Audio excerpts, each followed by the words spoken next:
But then again, aside the feed forward and so let's say what we call the control system, aside the feed forward and the feedback systems, we have other ones. So we have feed forward, so it's feedback, we have feedback, and then we have the feed forward, right? And we have other ones. We have the cascade, for instance, right? And then we have the inferential, and we have another one that we call a ratio control, right? Ratio control. They are a whole lot. They are a whole lot, but here we're just building understanding. So we've seen what the feed forward, the feedback and feed forward are about.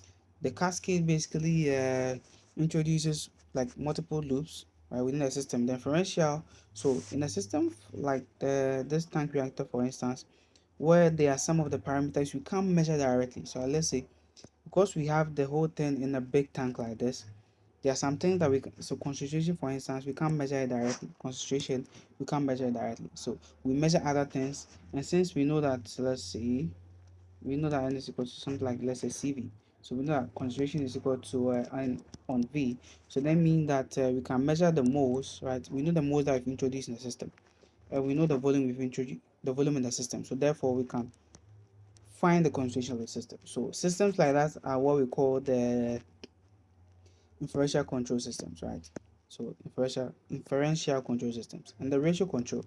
So they are in some of the processes where we want to maintain. So let's say we have a let's say a reaction like this. Let's say A plus B, and these two react and give us C plus D, right? So you want to make sure that the ratio that we're having of these two products are, let's say, it could be let's say C is to D, right? We want it to be, let's say, 2 is to 1. I want it to be, let's say, 1 is to 1, right? So there's a whole control process that can make ensure that you are having the C is to be, sorry, C is to D, the ratios to be either 2 is to 1, 1 is to 1, or whatever or whichever way you want it, right? So these are some of the control, isn't it? The control, control systems, right? The control systems, or the what we call control configurations, right? Yeah. So we looked at this particular figure, right? And then we describe it to be a particular type of, looking at how the setup is to be a particular type of control system configuration, right? So if you like, you can pause and then try to see if you can get that, right? So if we got that right, this is actually a feedback control system, right? Feedback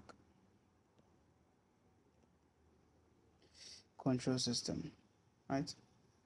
And then we discuss some of the components within the control system. We will talk about some of them later on, but at the moment we are interested in just one particular component, right? So when we were discussing the types of the general types, we talked about this controller here, and we said it's the one that's kind of like the intelligence behind the whole system, right? Yeah. And then it's the one that sends a signal to the final controller to decide what happens, right? But this controller system here works especially in feedback systems. So the one we're discussing here are all what do you call it, controllers for the feedback system, right? And this controller here works based on certain laws, right? So based on these laws, we have the controller types, right? So this controller here works based on certain laws, which we call the control types. Then again, here we are going to talk about the control laws just for the feedback system, right? So for these laws, we have different ones, right?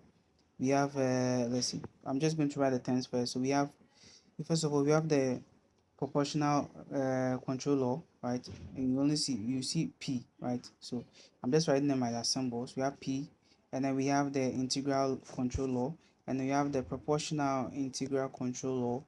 Then as well we have the proportional integral derivative law, right? But then the common ones are the proportional, the integral, and the proportional integral derivative law, right? Laws, right? These three. And then each and every one of them have their own way of correcting the errors within the system, right? Each and every one of them have their own ways of correcting the errors in the system. And so briefly, we are not going to go much into it, but then we are going to look at how each one of them responds to error within the feedback system, and then look at how their equation describes this, right? So when we look at the system here, we said generally we are using this one as an example, this example here to understand what you're doing, right? So the thermocouple senses the temperature, right? And then it checks whether the error that we are having is a plus, is an increase in is what do you call it? There's a decrease in temperature, right? Or there's an increase in temperature here, plus, right? Comparing it to the set point. So the temperature here, measure it to this and see what's happening, right? That will mean that when we compare this temperature here to the set point, that will mean that whatever it is, there will be an error. Is it that the error will be a plus, like an addition, or the error will be a minus, right? So this controller has to decide what has to be done, right? So all these three are ways that the controller for the feedback system will respond, or these are their controllers to it. And then most of the times the equation that describe this.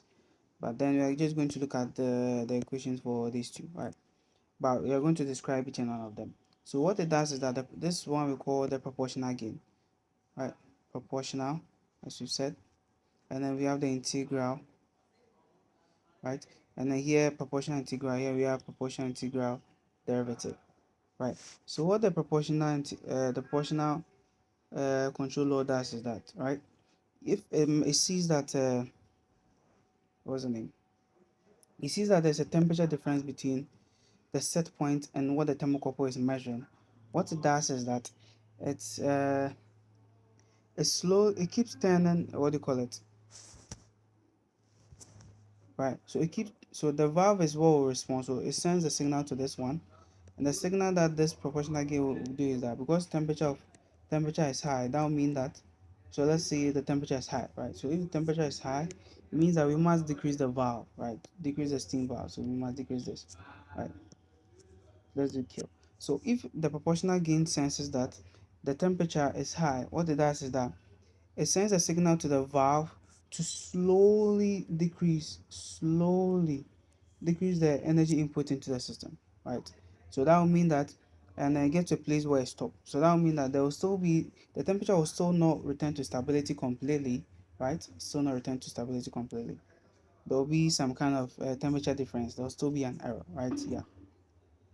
But what the integral law does is that for that one, it's also a build-up of the first one, right? Of the proportional gain, but the difference is that it deals with the the temperature difference within the past, right? And also you have the proportional integral, right? So this one, from the look of things, you see pi, so it's kind of like combining these two, right? So this one, the I deals with the p alone, right? This one here deals with, what do you call it, the current temperature difference. Then the I will deal with the past, what do you call it, so it's integrating some of them, the past temperature difference. So the pi basically combines both of them, right?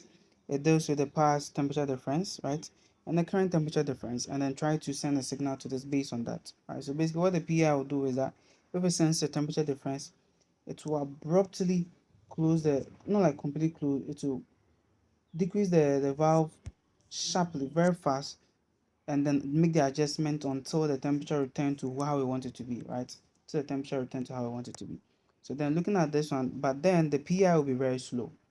The what you call the proportional integral control will be very slow. So then we have this one, which is sort of a development from all these three. But then for each and every system, we'll have the controller that will suit it very, very well. Each and every system have its own controller. So for the proportional law in terms of equation is written this way, where we have this. So yeah, because you're talking about temperature, we write in terms of energy, right? So it should be something like this. And then we have minus, and then we have the proportional gain constant. And then you have the current temperature minus the set point temperature, right? This. And then we'll have the steady state energy input. And for the integral law, it's a bit similar, but the only thing is that we introduce, there's an introduction of an integral within the whole equation, right? Yeah. So then that will mean that we have the same thing here. So let's see. So this is for the integral, right? So this energy input here, we have minus, and we have the integral gain, right? And then we have the integrator from when the control starts to when it ends, right? Yeah. So we are correcting the error. That's as we said, the integrator considers even past error. So from a particular point in time, from the start to a particular point in time, right? And then we have the temperature here, minus, and then we have the steady state temperature, and then we have the temperature, the steady state energy input, right? Yeah. So these equations are similar, but then each and every one of them have their own way of responding. We missed something here. Integration respect to time, right? Yeah. Okay. So that is it for these two. Yeah. So we've already talked about the constant, right? So this one here for this will be the proportional gain, proportional, and this one right here will be the integral gain, right? Yeah, integral gain.